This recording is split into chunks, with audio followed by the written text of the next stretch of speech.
Life. Good evening.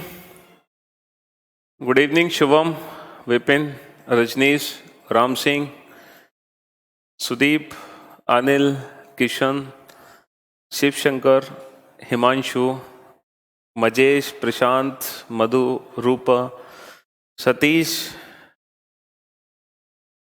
Engineer, Santosh, Nirdosh, Abhishek, Hani, Mr. Shiv Shankar, Kaushal, Rajat, Vijender, Yogesh, Dhruv, Deepak, Gulab, Kaushal, Praveen, Avinash, Palesh, Ravi, very good evening, Dheeraj, Himanshu, Sachin, Atul, Abhishek, Pankaj, Kundan, Avinash, Parth, very good evening, good evening, good evening, good evening, सबको very good evening.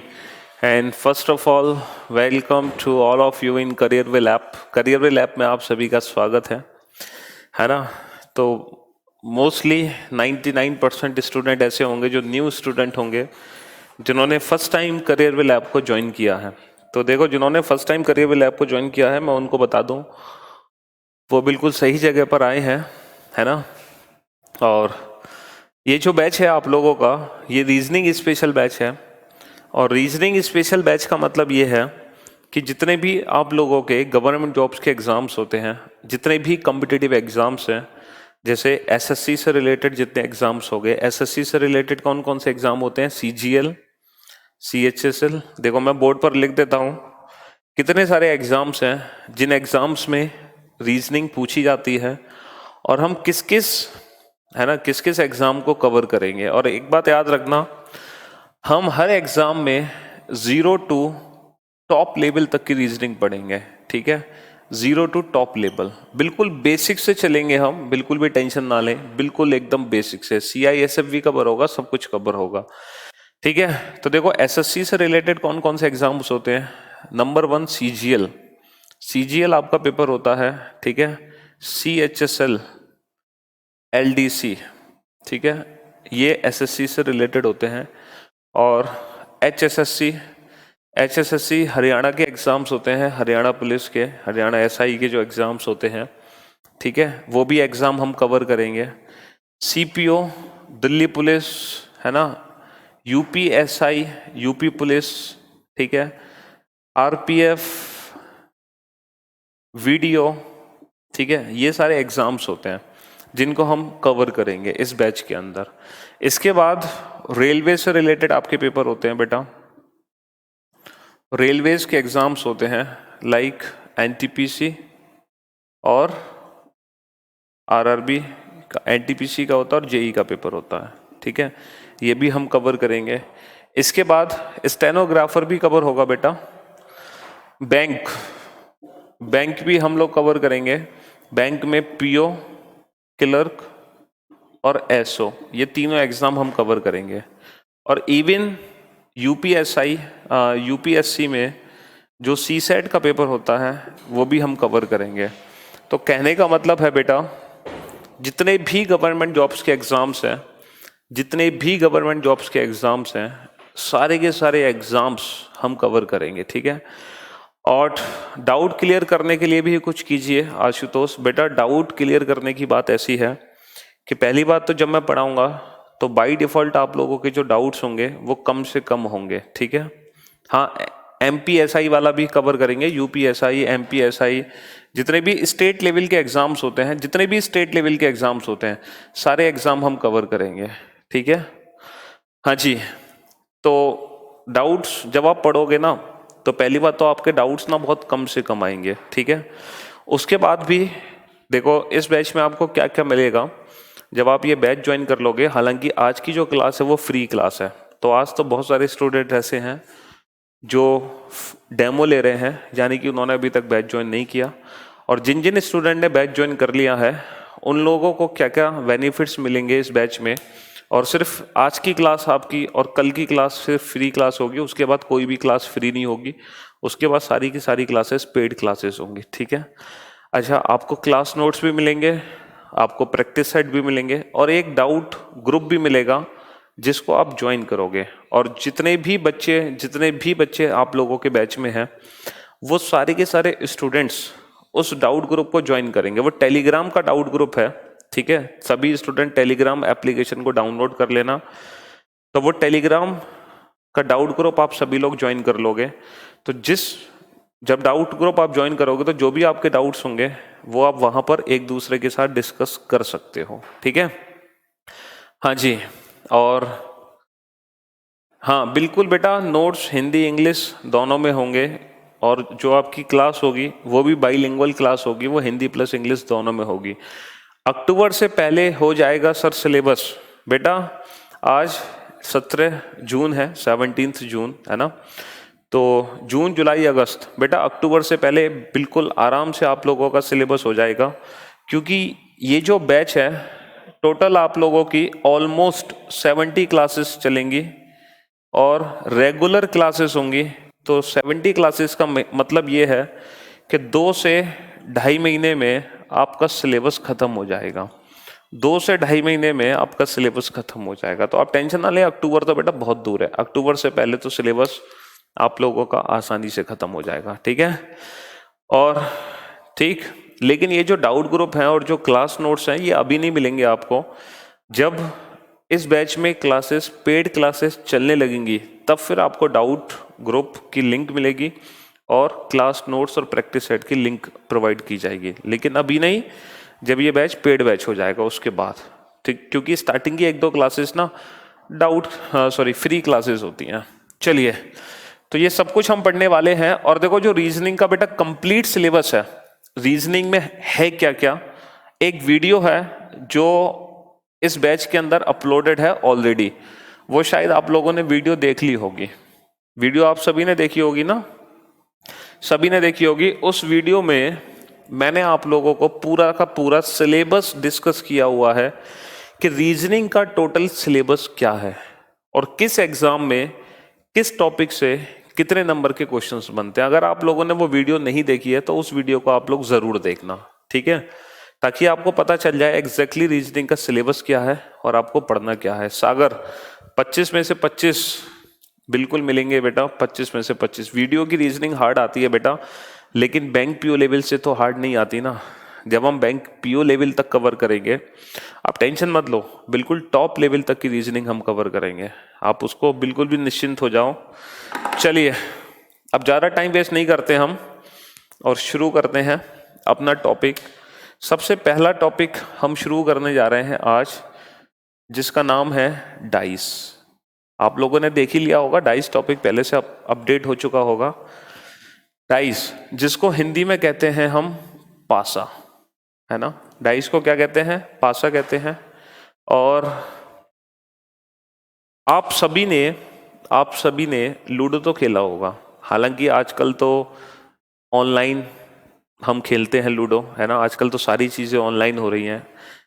एक ज़माना था जब सारे games offline होते थे, लेकिन आजकल तो घर से बाहर निकलने की ज़रूरत नहीं है, मोबाइल छोड़ने की ज़रूरत, सब कुछ मोबाइल पर। देखो आप पढ़ भी मोबाइल पर रहे हो, है ना। ऑफलाइन सिस्टम ही ख़त्म होता जा रहा है, तो सारी चीज़ें ऑनलाइन हो गई हैं। ऑनलाइन एप्लीकेशन में आप डाइस लूडो भी खेलते होगे, लेकिन मैं ऑनलाइन की बात नहीं कर रहा। ऑफलाइन जिसने लूडो खेला है तो आप लोगों ने बेटा डाइस तो देखा होगा। हाँ, एक और चीज़ और है बेटा गौरव, अगर आपकी लाइव क्लास मिस हो जाती है, अगर आप इस क्लास को नहीं देख पाते हो या फिर आप इस क्लास को देख भी लेते हो, तो ये जो क्लास है वो रिकॉर्ड हो जाएगी आपके फ़ोन में और आप इस क्लास को कितनी भी बार देख सकते हो, मल्टीपल टाइम्स। चाहे आप इसको 1000 बार देखो, कोई फर्क नहीं पड़ता। सिलेबस कंप्लीट होने के 1 महीने बाद तक सारी की सारी वीडियोस आपके फ़ोन में सेव रहेंगी। तो जिस दिन सिलेबस खत्म होगा उसके 1 महीने बाद तक आप सारी वीडियोस को मल्टीपल टाइम्स देख सकते हो, 1000 बार भी देख सकते हो, 1000 बार, कोई फर्क नहीं पड़ता है, ठीक है, कोई फर्क नहीं पड़ता है, ठीक। चाहे कितनी भी बार देखो आप किसी भी वीडियो को, कोई फर्क नहीं पड़ता, ठीक है। चलिए, तो डाइस आप सभी ने देखा होगा। अच्छा, किसी भी डाइस में टोटल कितनी सरफेस होती हैं? सर, जब हम डाइस की बात करते हैं, डाइस यानी कि पासा, तो किसी भी डाइस में सर टोटल 6 सरफेस होती हैं। 6 सतह होती है ना, 6 सरफेस, सरफेस यानी कि सतह। तो किसी भी डाइस में टोटल 6 सरफेस होती हैं, 6 सतह होती हैं, ठीक है। लेकिन जब हम देखते हैं किसी भी डाइस को बना हुआ, तो एट ए टाइम हमें कितनी सरफेस दिखाई देती हैं? सर सिर्फ 3 सरफेस हमें दिखाई देती हैं। होती हैं 6 सरफेस, लेकिन दिखाई हमें सिर्फ 3 देती हैं। देखो 1 2 3, सिर्फ 3 ही सरफेस आपको दिखाई दे रही होंगी, पूरी की पूरी 6 सरफेस हमें दिखाई नहीं देती। तो जो बाकी की 3 सरफेस हैं वो कहां पर है ना? बाकी की 3 सरफेस कहां पर है हिमांशु? जो बाकी की 3 सरफेस है ना, वो इन सरफेसेस के पीछे हिडन है, वो इन सरफेसेस के पीछे छिपी हुई हैं, वो हमें दिखाई नहीं दे रही। और इस पूरे चैप्टर में जो भी क्वेश्चन आता है रिलेटेड टू डाइस, जो भी क्वेश्चन आता है, बेसिकली जितनी भी सतह हमारी छिपी हुई है, जो सरफेसेस हमारी हिडन है, उसी से रिलेटेड क्वेश्चन आता है। तो कुल मिलाकर हमें इस पूरे चैप्टर के अंदर हिडन सरफेसेस के बारे में पता लगाना है, छिपी हुई सतहों के बारे में पता लगाना है कि कौन सी सरफेस किसके पीछे छिपी हुई है। बस हमारा काम इस पूरे चैप्टर में यही है, ठीक है। लेकिन जब एग्जाम में क्वेश्चन आएगा ना, जब पेपर में क्वेश्चन आएगा डाइस का, तो टोटल 4 केसेस बनते हैं, टोटल 4 केस। 4 तरीके से क्वेश्चन आपके सामने आएगा। केस फर्स्ट, जब डाइस की सिर्फ एक फिगर आपके सामने होगी और इस फिगर से रिलेटेड वो कुछ भी क्वेश्चन आपसे पूछ सकता है। अच्छा, क्वेश्चन पूछने का जो मेथड है वो अभी मैं डिस्कस करूंगा थोड़ी देर में। पहले मैं इस चैप्टर का थोड़ा सा ओवरव्यू आपको दे दूं कि किस किस तरीके से एग्जाम में क्वेश्चंस पूछे जाते हैं। अक्सर होता क्या है, हम पढ़ तो बहुत कुछ लेते हैं, लेकिन हमें यही समझ नहीं आता कि एग्जाम में क्वेश्चन कैसे आएगा और उसको सॉल्व कैसे करना है। तो वो बहुत जरूरी है, ठीक है। तो ये केस फर्स्ट है, जब डाइस की सिर्फ एक फिगर होगी और इस फिगर से रिलेटेड कितने भी क्वेश्चन पूछे जा सकते हैं। केस सेकंड, देखो जब इस डाइस को हमने देखा तो जो हमें नंबर्स दिखाई दिए, वो नंबर्स दिखाई दिए 1 2 3। जब इस डाइस को हमने देखा तो हमें नंबर्स दिखाई दिए 1 2 3। लेकिन इसी डाइस को मैं फिर से देखूं किसी और एंगल से, किसी और तरीके से, तो क्या ये जरूरी है कि यही 3 नंबर मुझे फिर से दिखाई दे? इज इट कंपल्सरी कि यही 3 नंबर मुझे फिर से दिखाई दे? सर नहीं, ऐसा जरूरी नहीं है। हो सकता है सर इस बार नंबर हमें दिखाई दे 2 4 6, हो सकता है इस बार नंबर हमें दिखाई दे 2 4 6। तो कहने का मतलब यह है कि क्वेश्चन के अंदर एक ही डाइस की 2 अलग अलग फिगर भी आपको दे सकता है बना के, और इन दोनों फिगर से रिलेटेड वो कुछ भी क्वेश्चन आपसे पूछ सकता है। ये है केस सेकंड। और केस थर्ड क्या बनेगा? केस थर्ड बनता है when more than 2 figures are given, जब क्वेश्चन के अंदर 2 से ज्यादा फिगर होती हैं, यानी कि 3 फिगर का क्वेश्चन हो सकता है, 4 फिगर का हो सकता है और 5 फिगर का क्वेश्चन भी हो सकता है, ठीक है। तो जैसे कि मैंने आपसे कहा, इस चैप्टर में टोटल 4 केस बनते हैं। पहला case 1 figure question, second case 2 figure question, third case मोर देन 2 फिगर क्वेश्चन। तो सर ये केस फोर्थ क्या है? फिर ये जो चौथा केस है वो क्या है? केस 4 में क्या पूछा जाएगा? केस 4 किस टाइप का होगा? तो मैं आपको बता दूं बेटा, ये जो केस 4 होगा ना, ये होगा ओपन डाइस। ओपन डाइस मतलब जब हम डाइस को ओपन कर देते हैं। जैसे अभी जो डाइस है ना, ये क्लोज फॉर्म में है। अभी आपको डाइस की कितनी सरफेस दिखाई दे रही है? 3। लेकिन अगर इस डाइस को मैं ओपन कर दूं, खोल दूं, तो आपको 6 की 6 सरफेस दिखने लगेंगी, और यही है केस फोर्थ, ओपन डाइस, ठीक है। Pushkar, sir I purchase your class, so I am thanksful of you, so thank you sir. तो जब भी एग्जाम में क्वेश्चन आएगा डाइस का, तो कितने केस बनेंगे? 4 केस बनेंगे। पहला केस हो सकता है 1 फिगर का क्वेश्चन हो, सेकेंड केस 2 फिगर का क्वेश्चन, थर्ड केस मोर देन 2 फिगर का क्वेश्चन, और फोर्थ केस ओपन डाइस। तो ये टोटल 4 टाइप्स के क्वेश्चन एग्जाम में आपके बनेंगे। अभी CGL 2018 के जो पेपर हो रहे हैं, उसमें जो डाइस के क्वेश्चंस आ रहे हैं, वो क्वेश्चंस आ रहे हैं केस सेकंड से। 2 फिगर वाले क्वेश्चंस आ रहे हैं डाइस के, है ना। अभी जो CGL 2018 के पेपर हो रहे हैं, उसमें 2 फिगर वाले क्वेश्चंस आ रहे हैं, ठीक। अच्छा, मुझे एक बात बताओ, ये जो 2 फिगर हैं डाइस की, इन दोनों फिगर्स में आपको ऐसे कितने नंबर्स हैं जो कॉमन दिखाई दे रहे हैं? ऐसे कितने नंबर्स हैं जो कॉमन दिखाई दे रहे हैं? सर सिर्फ एक नंबर कॉमन दिखाई दे रहा है। कौन सा नंबर कॉमन दिखाई दे रहा है? 2। ओनली वन कॉमन, सिर्फ एक ही नंबर है जो दोनों फिगर में कॉमन है। सिर्फ एक ही नंबर है जो दोनों फिगर में कॉमन है। तो जरा मुझे एक बात बताओ, क्या ये जरूरी है कि जब भी डाइस की दो फिगर होंगी, जब भी डाइस की दो फिगर होंगी, है ना, क्या ये जरूरी है? Is it compulsory? जब भी डाइस की दो फिगर हो हमेशा दोनों फिगर में एक ही नंबर कॉमन हो? Is it compulsory? नहीं सर, ये तो कोई जरूरी नहीं है कि हमेशा एक ही नंबर कॉमन हो। और क्या केस बन सकते हैं?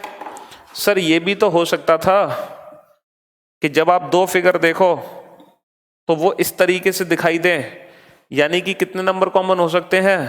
सर दोनों फिगर के अंदर दो नंबर भी कॉमन हो सकते हैं, 1 2 1 2, यानी कि दो नंबर भी कॉमन हो सकते हैं दो फिगर के अंदर।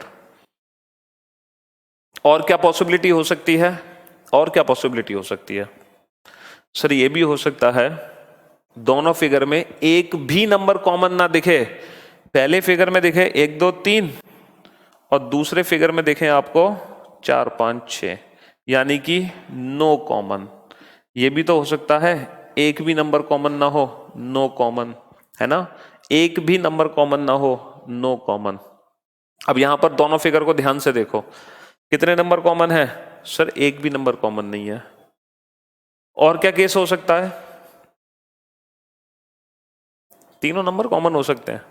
अच्छा, अगर आपको लगता है तीनों नंबर कॉमन हो सकते हैं तो मुझे एक बात बताओ, जैसे पहले फिगर पे देखे 1 2 3, दूसरे भी पे देखे 1 2 3, यहां पर तीनों नंबर कॉमन है ना, तो क्या इस फिगर और इस फिगर में कोई अंतर है? सर कोई अंतर नहीं है। तो कहने का मतलब है अब ये 2 फिगर क्वेश्चन नहीं, ये 1 फिगर क्वेश्चन बन गया। तो इट मींस दोनों फिगर में 3 नंबर कॉमन नहीं हो सकते।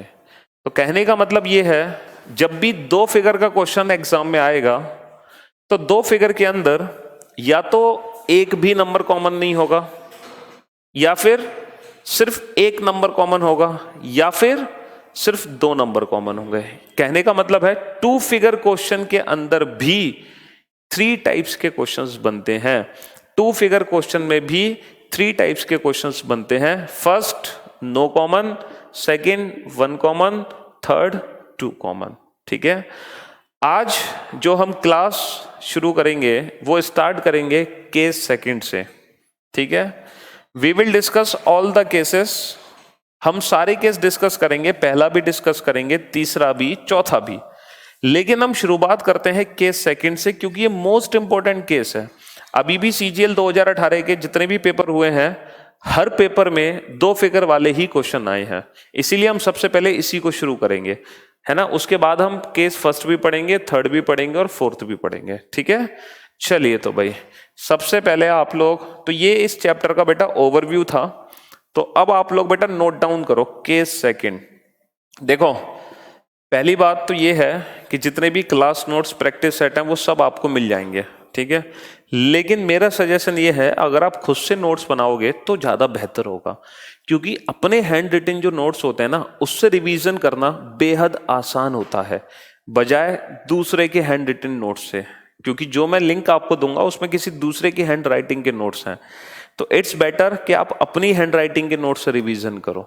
ठीक है, चलिए तो केस सेकंड आप लोग नोट डाउन कीजिए और केस सेकंड के अंदर लिखिए when only 2 positions are given. When only 2 positions are given, जब केवल, हिंदी वाले लिखो बेटा, जब केवल 2 फिगर दिए जाते हैं, जब केवल 2 फिगर दिए जाते हैं, या जब केवल 2 स्थितियां दी जाती हैं, जब केवल 2 स्थितियां दी जाती हैं, when only 2 positions are given. अब अगर सर हम 2 पोजीशन के क्वेश्चन शुरू कर रहे हैं इस चैप्टर में, तो 2 पोजीशन के अंदर भी 3 केस थे, या तो दोनों पोजीशन में एक भी नंबर कॉमन नहीं होगा, या दोनों पोजीशन में एक नंबर कॉमन होगा, या दोनों पोजीशन में 2 नंबर कॉमन होंगे। अब सर इन तीनों में से भी कौन सा सबसे पहले शुरू करेंगे? तो हम सबसे पहले शुरू करते हैं इसके अंदर व्हेन ओनली वन कॉमन, जब केवल एक नंबर कॉमन हो, जब केवल एक नंबर कॉमन हो, ठीक है। व्हेन ओनली वन कॉमन, जब केवल एक नंबर कॉमन हो। चलिए, तो सबसे पहला क्वेश्चन आप लोग नोट डाउन कीजिए, और एक ही डाइस की दो फिगर बना लो बेटा, एक ही डाइस की दो फिगर बना लो, बनाओ फटाफट से। एक ही डाइस की दो फिगर बना लो, फर्स्ट फिगर सेकंड फिगर, ठीक है। ये मत सोचना बेटा कि ये दो अलग अलग डाइस हैं, ये दो अलग अलग डाइस नहीं है बेटा, ये एक ही डाइस है जिसको दो अलग अलग तरीके से देखा गया। अगर क्वेश्चन में तीन फिगर है ना, तो ये मत समझना वो तीन डाइस हैं, डाइस एक ही है जिसको तीन अलग अलग तरीके से देखा गया। तो यहां पर एक ही डाइस की दो अलग अलग फिगर है बेटा। फर्स्ट फिगर के नंबर्स लिखो, पहले फिगर के नंबर लिखो 1 3 4, दूसरी फिगर के नंबर लिखो 3 5 6। There are two different position of a single dice. यहां पर एक ही डाइस की दो अलग अलग फिगर हैं। पहले फिगर के नंबर हैं 1 3 4, दूसरे फिगर के नंबर हैं 3 5 6, है ना। ये दो फिगर है मोहम्मद, और दोनों फिगर में सिर्फ एक नंबर कॉमन है। अब इस डाइस को हमें सॉल्व करना है। देखो, डाइस को सॉल्व करने का मतलब ये है, हमें ये पता लगाना है कि किस सरफेस के अपोजिट कौन सी सरफेस होगी, ठीक है। तो अब मैं आपको बताता हूं डाइस को सॉल्व करने की ट्रिक। ध्यान से सुनना बेटा, ध्यान से। इन दोनों फिगर में कौन सा नंबर कॉमन है? सर इन दोनों फिगर में 3 नंबर कॉमन है। कौन सा नंबर कॉमन है? 3 नंबर कॉमन है। तो जो नंबर कॉमन होता है उस नंबर को हम ऊपर नीचे लिख लेते हैं लाइक दिस। अगर मान लो 5 कॉमन होता तो 5 को लिख लेते, 6 कॉमन होता तो 6 को लिख लेते। तो जो भी कॉमन नंबर होगा उसको ऊपर नीचे लिख लो, ठीक है। अब हमें करना सिर्फ इतना है कि आप कॉमन नंबर से क्लॉकवाइज डायरेक्शन में घूमना शुरू कर दो। क्लॉकवाइज डायरेक्शन समझते हो बेटा? In the direction of clock, जैसे घड़ी चलती है हमारी, है ना, जैसे घड़ी घूमती है। अगर हम 3 नंबर से, अगर हम 3 से क्लॉकवाइज डायरेक्शन में रोटेट होना शुरू करेंगे तो बेटा 3 के बाद क्या आएगा? 4, 4 के बाद क्या आएगा? 1। तो 3 4 1, है ना। और ये जो नंबर है ना 3 4 1, इन नंबर्स को यहां पर नोट कर लो, 3 4 1। कुछ नहीं करना, हमें सिंपल सा काम करना है कि कॉमन नंबर से क्लॉकवाइज डायरेक्शन में रोटेट हो जाओ, 3 4 1 3 4 1। और जो काम हमने फर्स्ट फिगर में किया है वही काम सेकंड फिगर में करो, कॉमन नंबर से क्लॉकवाइज डायरेक्शन में रोटेट हो जाओ। तो यहां से अगर हम क्लॉकवाइज डायरेक्शन में रोटेट होते हैं, घड़ी की दिशा में अगर हम चलते हैं, तो 3 5 6, 3 5 6, और ये नंबर यहां पर लिखेंगे 3 5 6, 3 5 6। और ये जो नंबर बेटा एक दूसरे के ऊपर नीचे आ गए, बस यही डाइस में एक दूसरे के अपोजिट नंबर्स हैं। हो गया सॉल्व। तो इस डाइस में बेटा 1 के अपोजिट क्या है? सर 1 के अपोजिट 6, 6 के अपोजिट क्या है? सर 6 के अपोजिट 1, 1 के विपरीत 6, 6 के विपरीत 1, 4 के अपोजिट 5, 5 के अपोजिट 4, 3 के अपोजिट क्या होगा? सर 3 के अपोजिट 3 तो नहीं हो सकता, क्योंकि डाइस में 1 से लेकर 6 अलग अलग नंबर्स होते हैं। तो 3 के विपरीत वो नंबर होगा जो मिसिंग है। यहां पर कौन सा नंबर मिसिंग है 1 से लेकर 6 तक? सर 2 दिखाई नहीं दे रहा, तो 3 के विपरीत बेटा 2 होगा। Opposite to 3 is 2 and opposite to 2 is 3, ठीक है। चलिए, तो ये डाइस को सॉल्व करने की एक छोटी सी ट्रिक थी, और इस ट्रिक का नाम है one common trick. One common trick क्यों है? क्योंकि ये ट्रिक तभी काम करेगी जब दोनों फिगर में सिर्फ एक नंबर कॉमन होगा। मैं फिर से रिपीट कर रहा हूं इस ट्रिक को, जो भी नंबर कॉमन होगा उसको ऊपर नीचे लिखो, कॉमन से क्लॉकवाइज 3 4 1 3 4 1, 3 5 6 3 5 6, और बस यही नंबर्स एक दूसरे के अपोजिट नंबर्स हैं, ठीक है। सर ट्रिक तो आपने सिखा दी, है ना, ट्रिक तो हमने सीख ली, लेकिन सर इस ट्रिक का एग्जाम में बेनिफिट क्या मिलेगा? जब एग्जाम में क्वेश्चन आएगा, पेपर में क्वेश्चन आएगा, तो सर हम कैसे सॉल्व करेंगे? हाँ बेटा तपेश, हम एंटी क्लॉकवाइज डायरेक्शन में भी घूम सकते हैं, लेकिन अगर आप एंटी क्लॉक घूमना चाहते हो बेटा तो फिर आपको दोनों फिगर में एंटी क्लॉक घूमना पड़ेगा। या तो हम दोनों फिगर में क्लॉकवाइज घूमें या फिर हम दोनों फिगर में एंटी क्लॉकवाइज घूमें, बात एक ही है, ठीक है। चलिए तो अब मैं आपसे डिस्कस करता हूं वो क्वेश्चन जो ऑलरेडी आपके एग्जाम्स में पूछे जा चुके हैं, और जितने भी क्वेश्चंस आपके एग्जाम में पूछे जा चुके हैं वो सारे के सारे क्वेश्चंस मैं आपके साथ डिस्कस करूंगा, और फिर हम देखेंगे ये जो हमने वन कॉमन ट्रिक सीखी है, इस ट्रिक का एग्जाम में पूछे गए क्वेश्चंस में कैसे हमें बेनिफिट मिलेगा और किस तरीके से हम अपने क्वेश्चन का आंसर सेकंड्स में दे सकते हैं इस ट्रिक का यूज करके, ठीक है। तो ये तो ट्रिक हमने सीख ली। इसके बाद अब हम वो क्वेश्चन सॉल्व करेंगे जो आपके एग्जाम्स में आ चुके हैं। चलिए तो सबसे पहले आप लोग क्वेश्चन लिखिए, यहां लिख देते हैं सेकंड क्वेश्चन, ठीक है। और अगेन एक ही डाइस की 2 डिफरेंट फिगर्स बनाओ बेटा। First figure, second figure.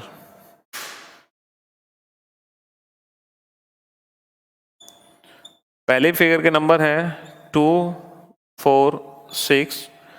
Second figure के नंबर हैं 3, 5, 4, है ना। There are 2 different position of a single dice. एक ही डाइस की 2 अलग अलग फिगर हैं। पहले फिगर के नंबर हैं 2, 4, 6, दूसरे फिगर के नंबर हैं 3, 5, 4। अब क्वेश्चन हमसे पूछा है what will come, what is the number at bottom of figure first। Hindi में लिखो बेटा, हिंदी वाले लिखो बेटा। चित्र वन में निचली सतह पर कौन सी संख्या है। चित्र वन में निचली सतह पर कौन सी संख्या है। What is the number at bottom surface of figure first। बड़ा सिंपल सा क्वेश्चन है, लेकिन बेटा सिंपल सा क्वेश्चन तब है जब हम वन कॉमन ट्रिक का यूज कर लेंगे।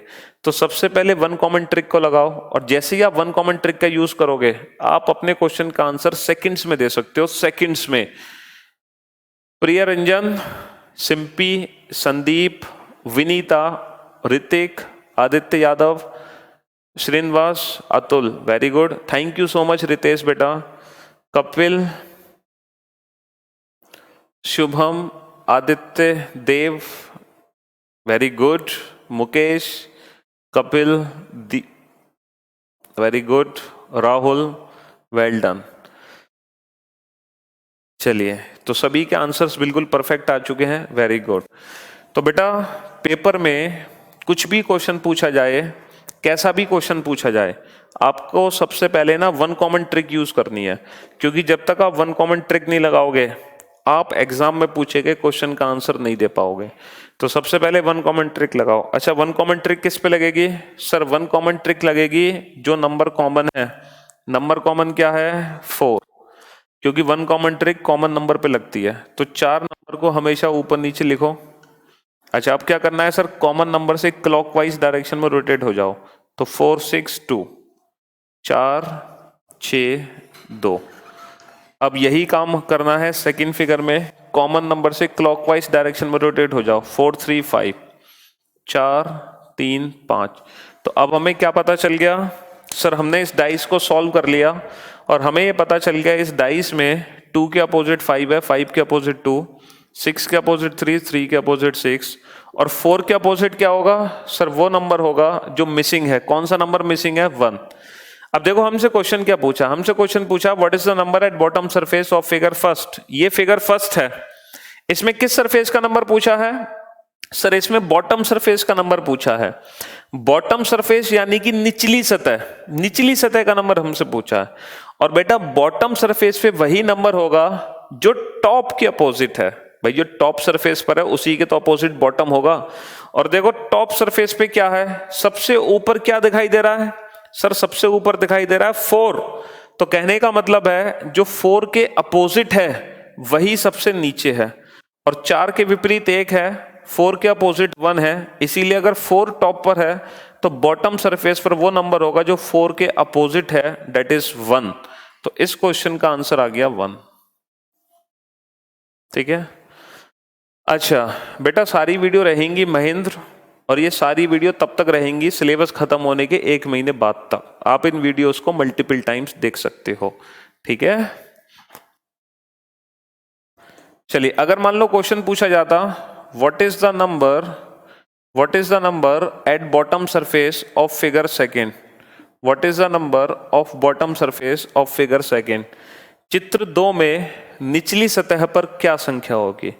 चित्र 2 में निचली सतह पर कौन सी संख्या होगी? मान लो क्वेश्चन अगर ये पूछा जाता, फिर क्या करते आप? चित्र 2 में निचली सतह पर कौन सी संख्या होगी? What is the number at bottom surface of figure second, तो क्या आंसर होता? क्या आंसर होता बेटा? अच्छा, एक चीज और है बेटा, ये जो मल्टीपल कमेंट सेक्शन है ना, ये आज और कल सिर्फ 2 दिन चलेंगे। उसके बाद आप लोगों के जो कमेंट्स है ना, वो सिंगल कमेंट सेक्शन में कन्वर्ट हो जाएंगे। सिंगल कमेंट सेक्शन का मतलब है फिर आप एक दूसरे के कमेंट्स देख नहीं पाओगे, फिर मैं ही आप सभी के कमेंट्स देख पाऊंगा, क्योंकि मल्टीपल कमेंट सेक्शन से थोड़ा बहुत डिस्टर्बेंस होता है ना। तो ये जो डेमो क्लासेस चल रही हैं, फ्री क्लासेस, तब तक के लिए मल्टीपल कमेंट सेक्शन ऑन है, उसके बाद सिंगल कमेंट्स ऑन हो जाएंगे, तो आप बिल्कुल भी परेशान ना हो। हाँ जी, तो ये भी बेटा सिंपल सा क्वेश्चन है। फिगर सेकंड में बॉटम सरफेस का नंबर क्या होगा? सर जो टॉप के अपोजिट है, टॉप पर क्या है इस बार? सबसे ऊपर क्या है इस बार? 5, और 5 के अपोजिट क्या है? 2। इसीलिए फिगर सेकंड में सबसे नीचे हमें क्या मिलेगा? सबसे नीचे हमें मिलेगा 2। तो इस क्वेश्चन का आंसर होगा 2। ठीक है, इस क्वेश्चन का आंसर होगा 2। चलिए, वेरी गुड। तो कहने का मतलब बेटा ये है कि क्वेश्चन चाहे कैसा भी हो, सबसे पहले हमें 1 कॉमन ट्रिक लगानी है, क्योंकि जब तक हम 1 कॉमन ट्रिक नहीं लगाएंगे हम अपने क्वेश्चन का आंसर नहीं दे पाएंगे। ठीक है। और मैं आपको बेटा हर टाइप के क्वेश्चन कराऊंगा जो आपके पेपर में ऑलरेडी पूछे जा चुके हैं आप लोगों से। चलिए, अब चलते हैं नेक्स्ट थर्ड क्वेश्चन पर। फिर से एक ही डाइस की 2 डिफरेंट पोजीशन बना लो। First figure, second figure. पहले फिगर के नंबर लिखो बेटा 1, 3, 5। दूसरे फिगर के नंबर हैं 5, 2, 6। यहां पर एक ही डाइस की 2 अलग अलग फिगर हैं। ठीक है। अच्छा, इस बार जो क्वेश्चन हमसे पूछा जा रहा है वो थोड़ा सा डिफरेंट टाइप का क्वेश्चन पूछा जा रहा है। 4 ऑप्शंस नोट डाउन करो और आपको बताना है विच ऑप्शन इज करेक्ट, कौन सा ऑप्शन सही होगा। इन दिए गए 4 फिगर में से ऐसा कौन सा फिगर है जो हमारे क्वेश्चन डाइस को रिप्रेजेंट करेगा? ठीक है, 4 ऑप्शन नोट डाउन करो। Option A, B, C, D. हाँ जी, पहले फिगर के नंबर लिखो बेटा। पहले फिगर के नंबर 4, 5, 6। दूसरे फिगर के नंबर लिखो 3, 6, 2। तीसरे फिगर के नंबर लिखो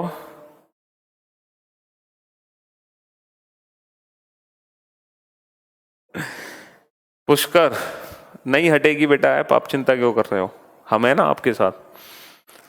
तीसरी फिगर के नंबर लिखो 1, 2, 3। और चौथी फिगर के नंबर लिखो बेटा 4, 6, 2। ठीक है। चलिए, अब बताओ इन चारों ऑप्शन में से कौन सा ऑप्शन करेक्ट है। देखो, जो स्टूडेंट बिल्कुल फर्स्ट टाइम प्रिपरेशन कर रहे हैं, मैं उनको बता दूं एग्जैक्टली ये क्वेश्चन क्या है। क्वेश्चन को समझा देते हैं। ये एक ही डाइस की 2 अलग अलग फिगर है ना। अगर इसी डाइस की मुझे एक नई फिगर देखनी है, एक नई पोजीशन देखनी है, तो वो इन चारों में से कौन सी है? कहने का मतलब ये है, इन चारों में से एक ऐसा फिगर है, एक ऐसा डाइस है जो हमारे डाइस को रिप्रेजेंट करेगा, और वो हमें खोजना है कि कौन सा डाइस है। अरे बहुत सारे स्टूडेंट के आंसर्स भी आने लगे। Ajay, Raveena, Gaurav, Sonam, Aditya Yadav, Anshul, Vinita, Ajay, Pankaj. Okay, very good. चलिए, देखो बेटा, जैसे कि मैंने आप लोगों को बताया कि एग्जाम में कोई भी क्वेश्चन आए डाइस का, सबसे पहले आप डाइस को सॉल्व करने की ट्रिक यूज करो, है ना, जो ट्रिक मैंने आपको बताई है। और ये बताओ किस ट्रिक से इस क्वेश्चन को सॉल्व करेंगे? सर वन कॉमन ट्रिक, क्योंकि एक ही नंबर कॉमन है ना, तो वन कॉमन ट्रिक लगाएंगे। अब देखो वन कॉमन ट्रिक कैसे काम करेगी, है ना। अब तक तो आप परफेक्ट हो चुके होगे वन कॉमन ट्रिक में। जो भी नंबर कॉमन है उसको ऊपर नीचे नोट डाउन कर लो। अब कॉमन नंबर से क्लॉकवाइज डायरेक्शन में घूम जाओ। 5 1 3, 5 1 3, 5 2 6, 5 2 6। तो हमें क्या पता चल गया? सर 3 के अपोजिट 6 है, 1 के अपोजिट 2 है, 5 के अपोजिट क्या होगा? कौन सा नंबर बच गया 1 से लेकर 6 तक? सर 4। तो 5 के अपोजिट 4 एंड 4 के अपोजिट 5 होगा, ठीक है। अब जरा आप सभी मेरी बात ध्यान से सुनना, बड़े गौर से सुनना बेटा, ध्यान से। यहां पर एक कंसेप्ट है जो यूज होने जा रहा है और मोस्ट इंपोर्टेंट कंसेप्ट है वो इस चैप्टर के लिए। मुझे एक बात बताओ बेटा, 3 के अपोजिट क्या है? 6। 3 के विपरीत क्या है? 6। पहले फिगर में 3 सबसे ऊपर है, टॉप सरफेस पर 3 है, तो बेटा 6 कहां पर है? सर जो 6 है ना वो बॉटम सरफेस पर होगा। अगर 3 टॉप पर है तो बॉटम पे 6 है, अगर 3 सबसे ऊपर है तो 6 सबसे नीचे है। क्या कभी ऐसा हो सकता है, क्या कभी ऐसा हो सकता है कि जो 6 है वो आपको 3 के साथ दिखने लग जाए? 3 के साथ दिखने लग जाए? इज देयर एनी पॉसिबिलिटी कि 3 और 6 नंबर दोनों आपको एक साथ दिखने लग जाएं? हो सकता है ऐसा? सर कभी नहीं हो सकता। अगर आपको 3 दिखाई देगा तो 6 कंफर्म है जाके छिप जाएगा, और गलती से अगर आपको 6 दिखा तो फिर 3 छिप जाएगा। कहने का मतलब यह है बेटा, डाइस में दो अपोजिट नंबर्स कभी भी एक साथ नहीं दिख सकते। Two opposite numbers can never be seen together. दो विपरीत संख्याएं कभी एक साथ नहीं दिख सकती हैं। और इस मेथड से आप इन दिए गए 4 ऑप्शन में से 3 ऑप्शन को एलिमिनेट कर सकते हो। हर उस ऑप्शन को एलिमिनेट कर दो, हर उस ऑप्शन को एलिमिनेट कर दो जिसमें 2 अपोजिट नंबर आपको एक साथ दिखाई दे रहे हैं, हर उस ऑप्शन को एलिमिनेट कर दो। बताओ ऑप्शन ए में क्या दिक्कत है? ऑप्शन ए में क्या दिक्कत है? सर हमें पता है कि 4 और 5 ये 2 नंबर ऐसे हैं जो दोनों एक दूसरे के विपरीत हैं, ये कभी भी एक साथ नहीं आ सकते, ये कभी भी एक साथ नहीं आ सकते। सर 3 और 6 ये दोनों नंबर एक दूसरे के विपरीत हैं, ये कभी भी एक साथ नहीं दिख सकते। ऑप्शन थर्ड में क्या दिक्कत है बेटा? सर 1 और 2 ये दोनों एक दूसरे के विपरीत हैं, ये कभी भी एक साथ नहीं दिख सकते। तो हर उस ऑप्शन को एलिमिनेट कर दो जिसमें 2 अपोजिट नंबर एक साथ दिखाई दे रहे हैं। और बच का गया ऑप्शन डी। ऑप्शन डी देखो, 4 6 2 कोई भी नंबर किसी के अपोजिट नहीं है, इसीलिए इस क्वेश्चन का आंसर हो गया ऑप्शन डी।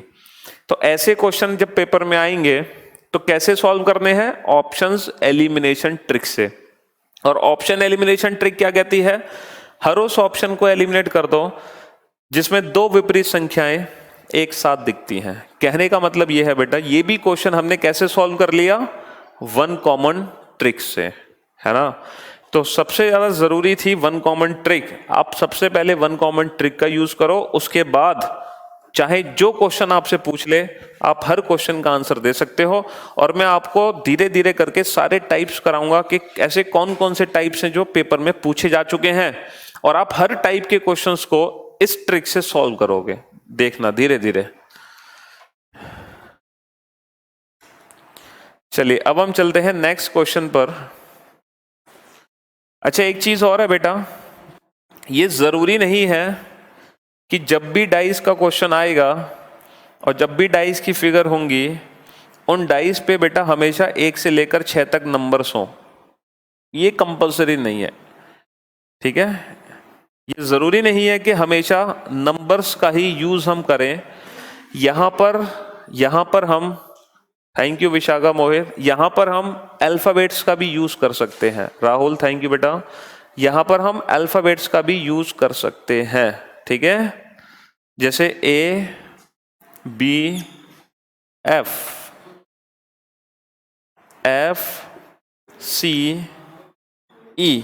हम अल्फाबेट्स का भी यूज कर सकते हैं। अब यहां पर 6 अल्फाबेट्स हैं जो हमने यूज किए, ठीक है, A to F। Thank you Keshav. Same question है, सेम क्वेश्चन। अब देखना आपकी स्पीड कितनी बढ़ जाएगी बेटा आंसर देने की। फिर से 4 ऑप्शन नोट डाउन करो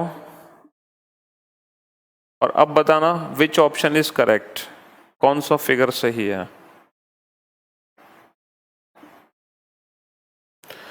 फिर से एक ही डाइस की 4 फिगर आपके सामने हैं, आपको बताना है इन चारों में से कौन सा फिगर सही है।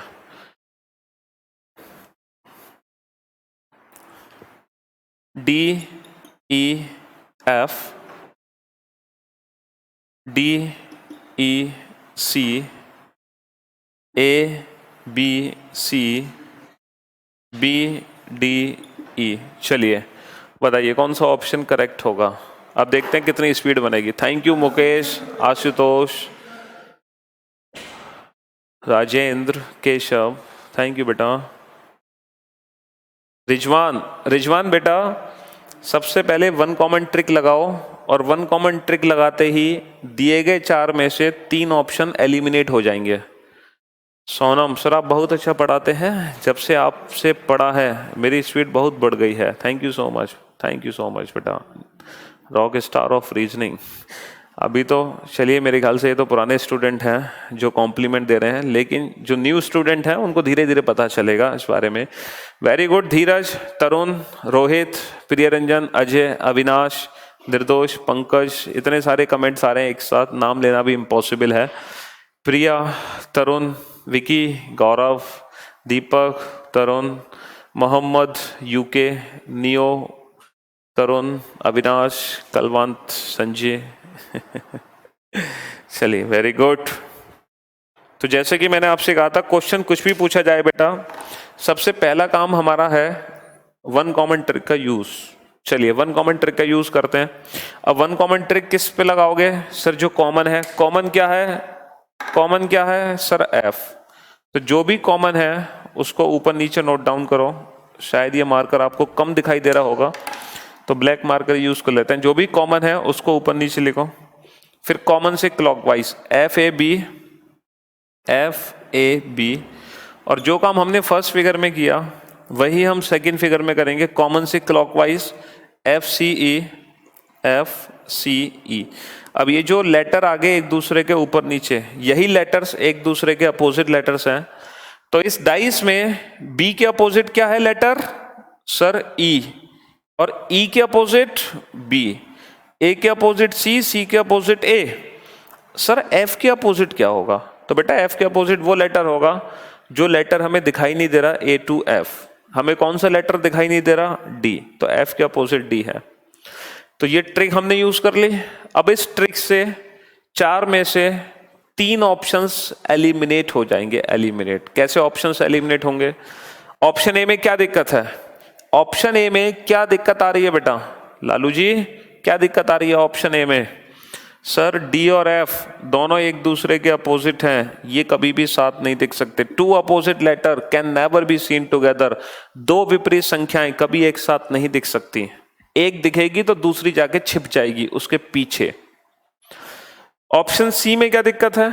ऑप्शन सी में सर ए और सी एक दूसरे के अपोजिट हैं, ये कभी एक साथ नहीं देख सकते, है ना? थैंक यू बेटा नैना।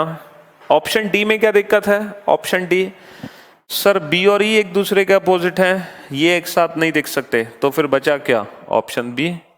3 ऑप्शन एलिमिनेट हो गए। यहां पर देखो बेटा C D E, C D E कोई भी किसी के अपोजिट नहीं है, सारे अलग अलग हैं, ठीक है?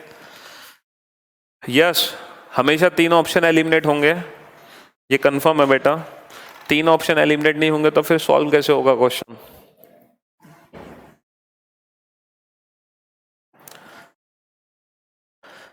चलिए नेक्स्ट क्वेश्चन पर आते हैं। Question number 5।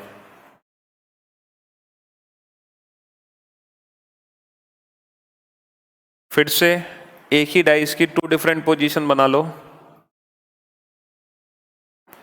First position, second position, 2 5 6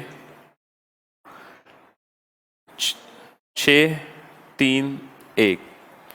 इस बार जो क्वेश्चन है ना वो कुछ डिफरेंट टाइप से है।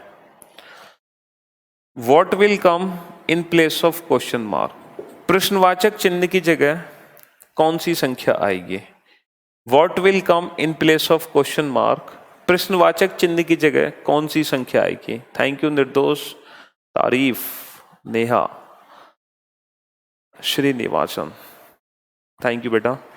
What will come in place of question mark, प्रश्नवाचक चिन्ह की जगह कौन सी संख्या आएगी। ये एक अलग टाइप का क्वेश्चन है, मैं आपको धीरे धीरे सारी टाइप्स करा रहा हूं।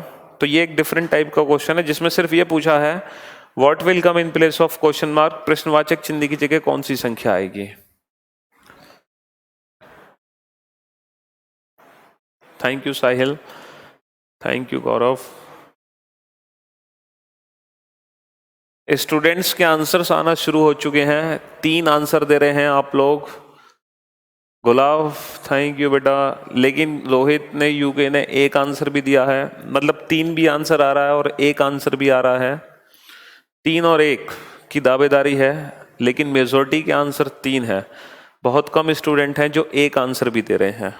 इसीलिए मैंने ये क्वेश्चन कराया, क्योंकि 3 और 1 इन्हीं दोनों आंसर्स में हमें कंफ्यूजन होता है इस टाइप के क्वेश्चंस में।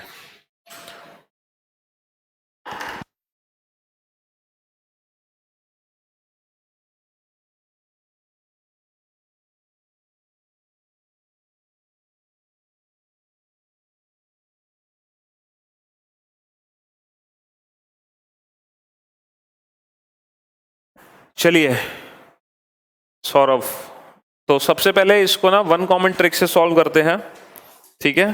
क्योंकि जैसा कि मैंने आपसे कहा कि क्वेश्चन कोई भी पूछे बेटा, सबसे पहला हमारा काम है कि हमें डाइस को सॉल्व करना है। अब डाइस कैसे सॉल्व होगा सर, 1 कॉमन ट्रिक को लगा तो हो जाएगा सॉल्व। 1 कॉमन ट्रिक किस नंबर पे काम करेगी, जो नंबर कॉमन है 6।